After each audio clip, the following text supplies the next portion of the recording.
valve. It does come with two -1290s to push lock. This will go from the top of the catch can just like that. We're gonna go both of these in the top of the catch can. That'll get mounted and go towards the two ports on the valve cover.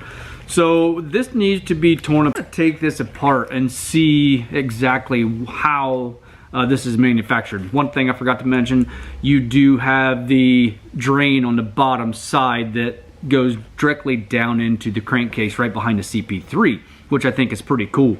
That's why crankcase if you want, if you so choose.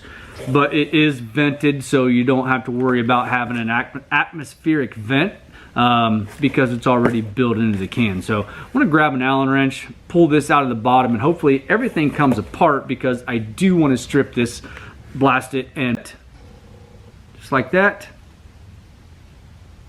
So that looks pretty nice. Well, that's going to be quite interesting to get that put back together because they have the baffling or your bolt on the baffle side. So to get this bolt up and through here, it might be a little bit difficult because it just doesn't push up through.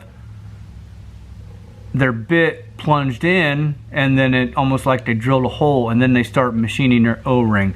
I wanted to shine a light on that edge right there because if you look inside, it almost looks like, if you can see way down in there, it almost looks like these two bolts, these two socket heads there, bolt into this separator plate and then the rest of it can come apart. I'll take out these -12s and be able, and then also the rest of the screen plate and baffle plate, and I'll be able to blast and coat this. I think I'm gonna leave the top and the top and the bottom black and then make this inside body pink. Anyway guys, if you guys are in the market for a catch can, this is to match their competitors. So far I'm impressed.